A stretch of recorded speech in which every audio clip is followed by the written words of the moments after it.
Hi everyone, and welcome back to Purpose to Love. My name is Randy, and today I'm going to do something just light and fun, just a reminder to remind you of why you do what you do as a parent, as a teacher, as a direct care professional. So today I want to just talk about the joys of caring for those with special needs. We all know it's hard and it can be challenging, but there are still so many joys, and I have a long list, but I'm really going to keep it short, and I would love to hear some of your thoughts on what brings you joy in doing what you do. So let's get started.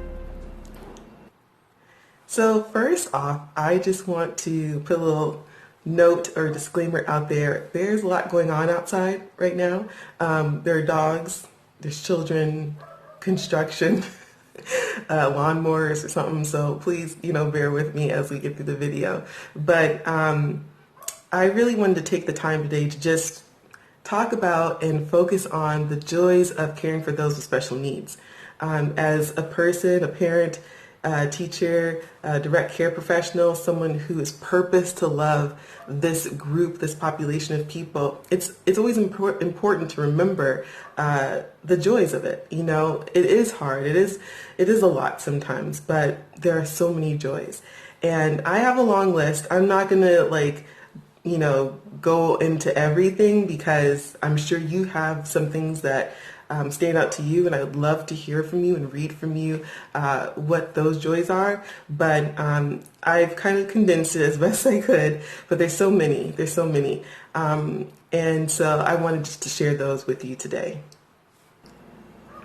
So the first one on my list for the joys of caring for someone with special needs is that they help you to grow your love. They expand your love. Just when you thought you had just enough love, they expand that love. And so for example, what that looks like for me, I guess, and there's so many ways, is that, I would start working with a student or an individual who I would feel might be difficult or complicated or challenging to work with. But after having to challenge myself to get to know them more, to spend time with them, to build a relationship with them, to learn their communication styles, all of a sudden, I had this great love for them because our relationship grew. We became, we started working better together, right? And so I started to see my love for them grow and grow and grow. Or sometimes I would work at a school or somewhere, and then I had to go somewhere else, and then I would, go somewhere else and be like, I'll never love, these students or people the way I love the others, and here I was, I get to that new place and I end up falling in love with them and just having such a great love for them. And I don't even know what that really fully means. I just know that the carrying capacity, the desire for them was just so big and so grand. So the first one on my list is love. So the second thing on my list is that they help you to increase your patience, your capacity, your bandwidth of patience. And they really do. I've gotten a chance to work with so many age ranges, abilities, super high functioning, maybe lower functioning, where they depend on you for everything. Just so many different backgrounds. And it's great and it's amazing. It's challenging though, right? It's hard. It's being patient with this person, because not everyone is the same. Just because you have one person who's Down syndrome doesn't mean the next person who has Down syndrome is the same, or the one person who has intellectual disabilities isn't the same as the other person who hasn't. Everyone's different. So it's learning everyone. Each person is a puzzle, and it's very different. But I love it. It's fun. To me, that's exciting to get to know people. And but in that, there is this patience you have to develop in developing a relationship, a patience that you have to develop in getting to learn their communication styles, a patience you have to develop in getting to learn their personalities. Everyone has different personalities, and learning how you can relate with each person. And so I think because of all of these amazing experiences with each person, it's allowed me to really build my patience. So I'm actually very grateful for that, especially just dealing with other people, more typical people in the world. you need a lot of patience. Sometimes typical people make me more frustrated and annoyed than people with special needs because, you know, it's like, whatever, let's not go there. But I'm just saying they've helped me to increase my patience, so I'm grateful. So the third one on my list is that they help you to build your strength. So that can be your mental strength, you know, just in the ability to press through hard situations.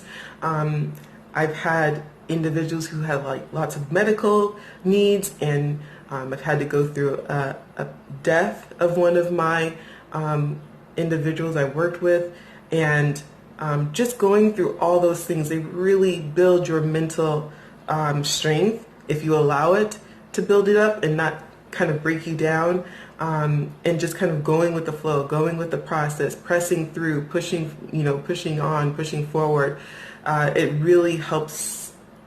Just working with them and loving them and caring for them helps you to build your strength, your mental strength.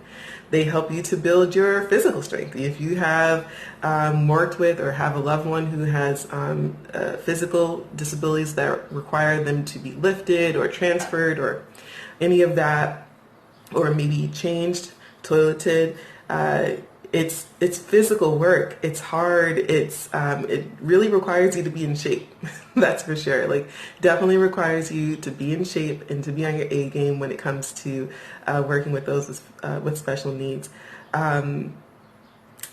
Yeah, physical and mental strengthening, it definitely does that.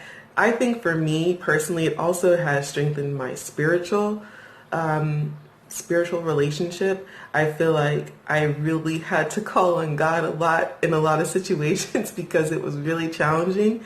And not just in working with those with special needs, but just the culture of it all. Working in special education, working in human services, really having to dig myself in deep in a relationship with Christ just so I could get through the day, you know, and to do what I needed to do. So physical, mental, and spiritual strengthening, it does all those things. So the fourth one on my list, I think this is number 4, is basically embracing the simplicity of life. You know, I'm really kind of just thinking about my students or individuals that I've worked with who had more moderate to severe disabilities, who really required much of me or staff to help, you know, have their basic needs met, you know, being fed, you know, hygiene, you know, getting dressed, all those different basic needs. And after that though, like after their basic needs were met, they didn't really require much to make them happy. You know, it was the simple things.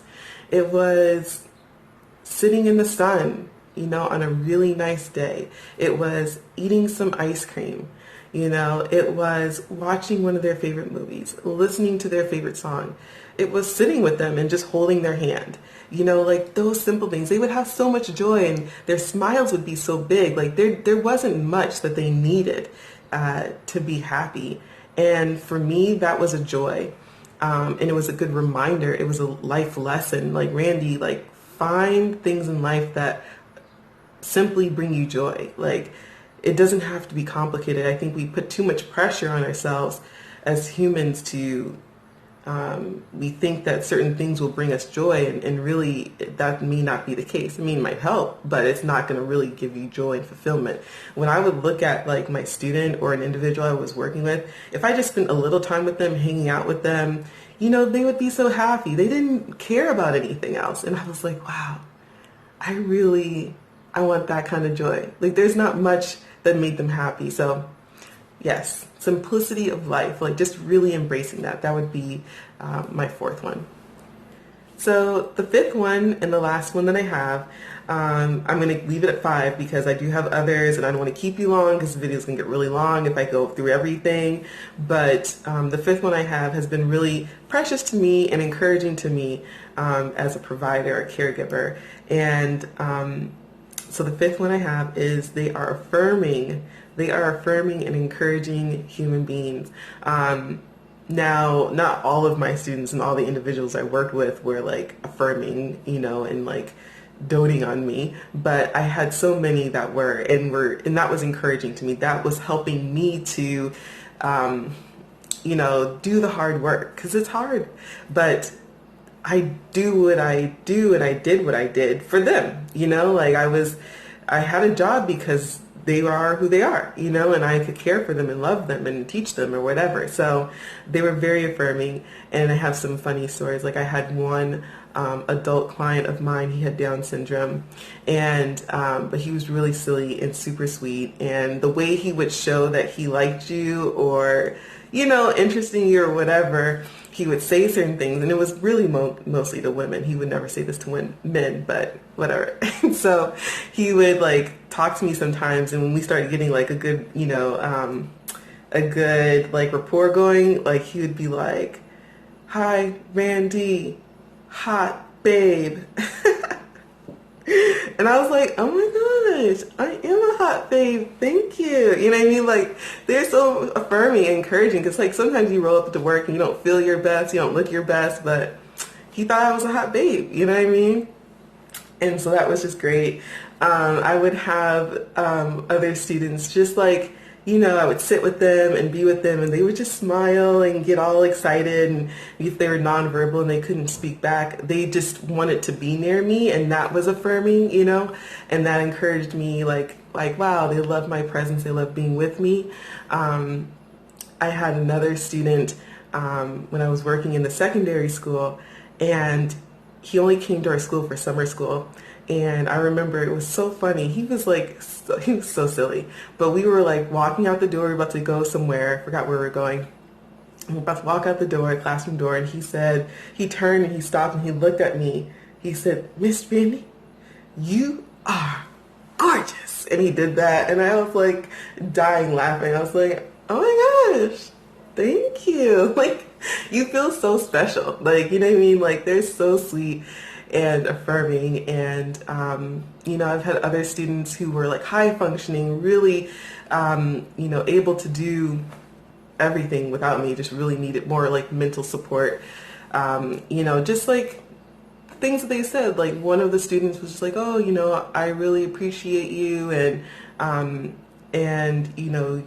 I thank you for, basically being who you are." I can't remember exactly what he said, but it was just like really nice and kind to me.